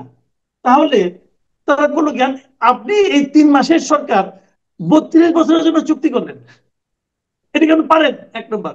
দ্বিতীয় কথা ধরেন, এরা আসছে আমাদের এখানে একটা আওলা ঝাওলা লেগে গেছিল, এলোমেলো ছিল, গুছাইয়া একজনের কাছে দিবে, কিছু গোছ গাছ করবে, ভালো কথা। এখন ধরেন আমি আমার ঘরটাকে একটা কোম্পানিকে দায়িত্ব দিলাম, ভাই ঘরের সব জিনিসপত্র এলোমেলো হয়ে আছে, একটু গুছাইয়া দেন। সে আইসেই বললো যে আপনি এই যে আলমারিটা আছে না, বুকশেলফটা, এটা আমি বিক্রি করে দিবো, এটা এখানে থাকা ঠিক না, বলে সেটা বিক্রি করে দিল। আমার খাটটাও ভালো না, এটাও বিক্রি করে দিল। আপনি মাটিতে পাতেন, অত সব লাগান, আপনার খাট দরকার নেই, বিক্রি করে দিবো, অথবা আমি ভাড়া দিয়ে দিবো। ভাই, তাকে কি একটু দেওয়া হয়েছে? তোমার কাজ হলো একটু গোছ গাছ করে দাও। তোমার কি বেচার দায়িত্ব, লিজ দেওয়ার দায়িত্ব তোমার কে দিল রে ভাই? কে দিল? আর যে দিল, ধরেন যে দিল, সে যদি 32 বছর ধরে লিজ দিয়ে দিল, যদি আমার ধরনের লস হয়, লস প্রজেক্ট হয়, তখন আমি তারে পাবো কই? সে তো ফুরুত। আশিক চৌধুরীর সাথে ইংল্যান্ডের আপনার সিটিজেন, ব্রিটিশ সিটিজেন, তাদের পাবো না। তাহলে এটা কেমন হলো? তার বিরুদ্ধে মামলা করতে পারবো। ধরেন আমি ইংল্যান্ডে কোর্টে মামলা করলাম, ইংল্যান্ডে কোর্টে যদি বলে তুমি আমার নাগরিকের দায়িত্ব দিছো কে? কি কিন্তু বলবো তারা তো বলেন? মনে করছে তারা সব ধরনের কাজকর্ম করার এখতিয়ার রাখে। একটা নির্বাচিত সরকার যে ধরনের ক্ষমতা রাখে সবকিছু করার।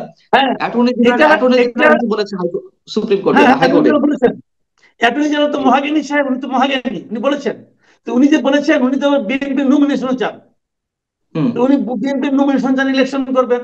এখন যদি বিএনপির নমিনেশন চান, তাহলে ধরে নিতে পারে উনি বিএনপির একজন কর্মী। তো উনি খুব বিএনপির স্বাভাবিক। কর্মী হয়ে বলেছেন সব পারেন, আর ওনার হুম। নেতা যে বসে আছে ইংল্যান্ডে, সে তো বলে পারেন না। তাহলে উনি কি ওনার নেতার চেয়েও বেশি জ্ঞানী হয়ে গেছেন না কি ভাই? উনি, আপনি আমার এটা বুঝান। সে তো কিন্তু সে বিএনপির একজন কর্মী ভাই, সে এখন নমিনেশন চায়। আর যার কাছে নমিনেশন চায় সে বলে এটার এখতিয়ার নাই, আর উনি বলেন এখতিয়ার আছে। তো ভালো, তাহলে প্রমাণ তার কাছে শিখুক কি করতে হবে। কিন্তু সে নেতাও তো আবার তীব্র বিরোধিতা করছে না, যে না এগুলো দেয়া যাবে না, এটা ঠিক না, তাহলে বুঝেন বা দলের কি একটা অবস্থা। কর্মসূচি। নেতা কয় একটা, কর্মী কয় আরেকটা, তাহলে কোনটা ঠিক? আমাদের কাছে কোনটা ঠিক হবে? যদি কর্মীটা ঠিক আমাদের হয়, বর্তমানে তাহলে তো এটার কোনো বেগ থাকে না। ভাই বুঝি না রে ভাই, এবং কোন দেশে যে আছি। যেই রিটটি করা হয়েছে এটি নিয়ে আমি যথেষ্ট সংশয়ের মধ্যে আছি। আমি জানি না আপনার মানসিকতা কি বা আপনি কি বলবেন। আমি আদালতের প্রতি শ্রদ্ধা রেখেই বলছি যে যেহেতু বিচার প্রক্রিয়া কি হবে বা রায় কি হবে সেটা আদালতের বিষয়। আমরা শুধু আশঙ্কা বা আশাবাদের কথা বলতে পারি। যদি রিটটি খারিজ হয়ে যায়, যদি বিচারকরা মনে করলেন যে না রাষ্ট্রপক্ষই সঠিক, তাহলে যদি রিটটা খারিজ হয়ে যায় তাহলে তো সরকারের সামনে আর কোনো বাধা রইলো না। তখন যে কোনো কিছু যে কোনো উপায়ে বিদেশি কোম্পানিগুলোর কাছে বাংলাদেশের যে কোনো বিষয়ে তাদের সাথে যে কোনো চুক্তি করতে পারবে। বিষয়টা কি এরকম না? না, আমি তো মনে করি না, আমি তো মনে করি না। কোর্টের অনেক রায় পরবর্তীতে জনদাবির মুখে উল্টে গেছে। তবে আমি বিশ্বের সঙ্গে বলি, এর আগে কিন্তু আমাদের তেল গ্যাস বন্দর নিয়ে কিন্তু একটা সংগঠন ছিল, আনু মোহাম্মদ সাহেব যেটা লিডার ছিলেন। ওনারা কিন্তু এই সংগঠনের মাধ্যমে একবার হরতালও ডাকছিলেন, এত পাওয়ারফুল একটা সংগঠন। তো সেই সংগঠনের কোনো আওয়াজ শুনি না কেন? আনু মোহাম্মদ সাহেব কোথায় এখন? মুজাহিদুল ইসলাম সেলিম কোথায়? আমাদের আব্দুল্লাহ আবু সাইদ কোথায়? এই সমস্ত বিপ্লবীরা কোথায়? সবকে গর্তের মধ্যে ঢুকে বললো নাকি রে ভাই? হ্যাঁ, তারা তেল গ্যাস বন্ধ নিয়ে এত কিছু করে, তাদের প্রতিবাদের ঠেলায় আপনার রূপপুর তো না, আপনার যে কি বলে, ওই কয়লা তোলার যে এটা ছিল, ওটা বন্ধ বন্ধ হয়ে গেল। গাড়িঘাটে রামপাল পাওয়ার প্ল্যান্ট। হ্যাঁ, এটা বন্ধ, ওরা তো তুলতে দিল ওটা কয়লা হবে, মানে উন্মুক্ত পদ্ধতিতে। এত বড় বিপ্লবী এখন যে বন্ধ দিয়ে দেয়, কোনো আওয়াজ তো পাই না। ব্যাপারটা কি? নাকি কিছু খাইয়া টেয়া চুপ হয়ে গেল, বুঝলাম না কিছু। আমরা শেষ করবো সাংবাদিক মাসুদ কামাল। আপনি, আপনার কাছে আমার আহ সবশেষ যে বিষয় জিজ্ঞাসা সেটি হচ্ছে প্রথমই যে টপিকটা আমাদের ছিল শেখ হাসিনার বিচার সংক্রান্ত বা নির্বাচন সংক্রান্ত, সেই নির্বাচনের জায়গা থেকে আমরা শেখ হাসিনা প্রসঙ্গে একটু আসতে চাই, এটা দিয়ে শেষ করব। ভারত একটি প্রতিক্রিয়া জানিয়েছে, তাকে ফেরত চাওয়ার বিষয়ে বাংলাদেশ থেকে যে চিঠি দেওয়া হয়েছে বাংলাদেশ সরকারের পক্ষ থেকে। আহ ভারতের পররাষ্ট্র মন্ত্রণালয়ের মুখপাত্র রণধীর জয়সওয়াল তিনি বলেছেন পর্যালোচনা করছি, আমরা চিঠি পেয়েছি, আমরা পর্যালোচনা করছি। এই কথা দিয়ে কি মিন করে পর্যালোচনা? এত যে কথাবার্তা মানে মাসের পর মাস ধরে হচ্ছে, এখন আবার তিনি বললেন পর্যালোচনা করছি, এটি দ্বারা কি হ্যাঁ, অন্য কিছু মিন করে? অবশ্যই পাত্তাই দেয়নি বাংলাদেশে ভাই। সহজ বাংলায় বললাম, পাত্তাই দেয় নাই। এর আগে বাংলাদেশ দুইটা চিঠি লিখছে, দুইবার কোনো জবাব দিছে, কোন কনক্রিট জবাব দিছে? এইবার কি বলছিলেন আপনি? যে বললেন পর্যালোচনা করছি, আরেকটা কথা বলছি কিন্তু। এই রণধীর জয়সওয়াল জয়সওয়াল আরেকটা কথা বলছে, সে বলছে বিষয়টি খেয়াল করেন, জি। বিষয়টি ভারতের চলমান বিচারিক ও আইনগত প্রক্রিয়ার আওতায় খতিয়ে দেখা হচ্ছে। বুঝছেন? মানে জি। আপনি যে বিচারটা করছেন, এই বিষয়টা ভারতের যে বিচারিক এবং আইনগত যে প্রক্রিয়া আছে তার মধ্যে ফালাইয়া তারা একটা খতিয়া দেখতেছে যে ঠিকঠাক মতো হয়েছে কিনা। ভাই, ওইটা ওই দিল্লি বহুত দূর, বুঝছেন? ওইটা এত নাকি সহজ না। প্রত্যর্পণ প্রত্যর্পণ বিষয়ক যে চুক্তি আছে সেটা কথা তারা মিন করেছে, কোনটা? ওটা হতে পারে, ওইটাই করে, ওইটাও করে। ওটার মধ্যে তারা ঢুকে দিল, দিয়ে বললো তো ওখানে একটা শর্তই আছে, যদি তারা জি। মনে করে যে তাকে রাজনৈতিক ভাবে তাকে মানে সাজা দেওয়া হচ্ছে, তাহলে তারা হুম। পাঠাবে না। এবং তারা এখন একটা পুরোটা প্রক্রিয়াটাকে করবে, তবে ওটার মধ্যে ফালে দেখবে যে এটা রাজনৈতিক ভাবে কি কিনা। এবং তারা এটাও তো বলছে যে এটা নিয়ে পরবর্তীতে, এটা ওই আপনার আমি ডিপ্লোমেটের স্টোরিতে পড়লাম, ওখানে তারা বলছে তারা ওখানেও বিচারিক একটা ব্যবস্থার মধ্যে তারা বসতে পারে, এবং সেখানে শেখ হাসিনাকে পর্যাপ্ত আইনগত সহায়তা দেওয়া হতে পারে, যেখানে শেখ হাসিনা বলবে, তার আইনজীবী বলবে যে এটা হলে এটা সম্পূর্ণভাবে রাজনৈতিক ভাবে হচ্ছে, যদি তারা প্রমাণ করতে পারে পাঠাবে না। এবং সব মিলিয়ে আগামী নির্বাচন